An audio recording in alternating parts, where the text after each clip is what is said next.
Hello friends, मैं अंकुश आपका इस वीडियो में स्वागत करता हूं। मैं आपको इस वीडियो के माध्यम से मैथ के एक छोटे से टॉपिक संख्या पद्धति के बारे में समझाने की कोशिश करूंगा। शुरू करते हैं सम संख्याएं। नंबर 1, सम संख्याएं, इवन नंबर्स। जिस संख्या के इकाई का अंक 0, 2, 4, 6 या 8 हो, ठीक है, वो संख्याएं सम संख्याएं होती हैं।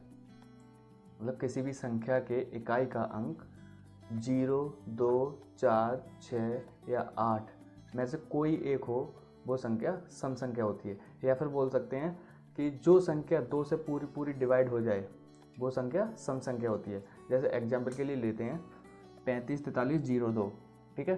35, 43, 02 में आपका इकाई का अंक 2 है, तो ये संख्या सम संख्या होगी। ओके, ये सम संख्या होगी। नेक्स्ट लेते हैं 54, 78, 98।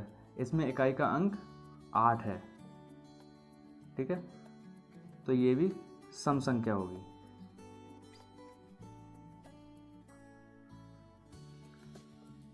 78, 65, 20 में आपके इकाई का अंक 0 है, तो ये संख्या भी सम संख्या ही होगी, क्योंकि इनमें इकाई का अंक जो है 0, 2, 4, 6 और 8 आ रहा है, ठीक है, इसलिए ये सम संख्या है। या फिर इन्हें ऐसे भी बोल सकते हैं कि इन्हीं संख्या को अगर हम डिवाइड करके देखें,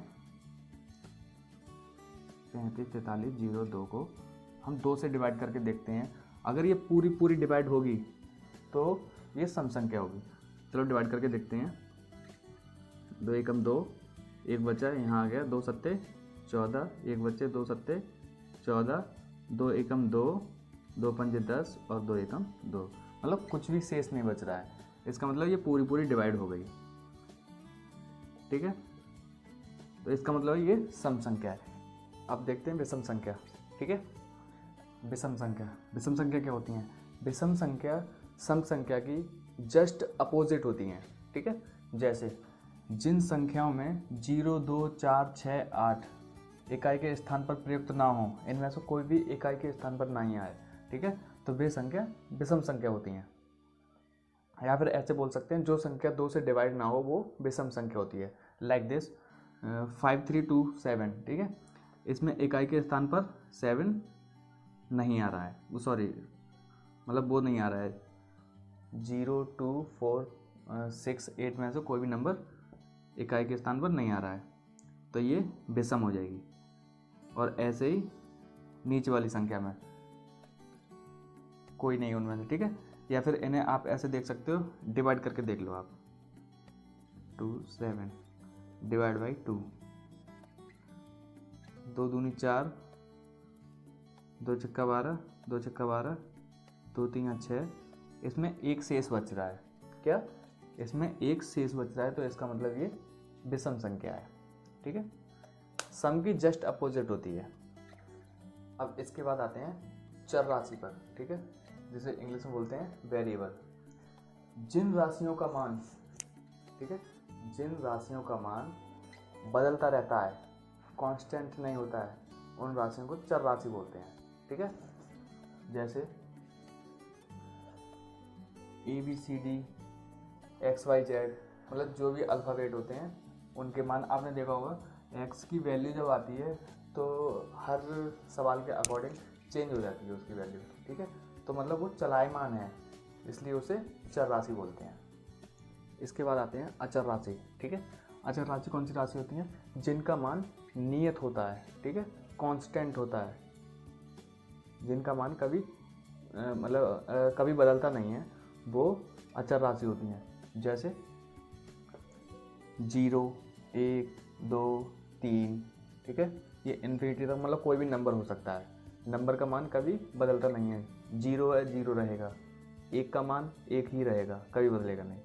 इसी के साथ आती है पाई, ठीक है। पाई क्या होता है? पाई का मान होता है 22/7, ठीक है, ये नियत है, कांस्टेंट है, ये कभी बदलेगा नहीं, तो ये चीज़ें हैं, ये अचर राशि होती हैं, ठीक है। इसके बाद आते हैं अभाज्य संख्याएं, ठीक है, डिविजिबल नंबर्स। ऐसी संख्याएं जो केवल खुद से ही कटें, अपने आप से ही कटें, किसी और से ना कटें, खुद से कटें, ऐसी संख्याएं अभाज्य संख्या होती हैं। जैसे 2, 3, 5, 7, 11, 13, 17, 19, 23 और भी आगे हैं, बहुत सारी होंगी आगे। ठीक है, तो ये जो संख्याएं हैं ये केवल खुद से कटेंगी अपने आप से, किसी और से कोई किसी और पहाड़े में आ ही नहीं सकती ये।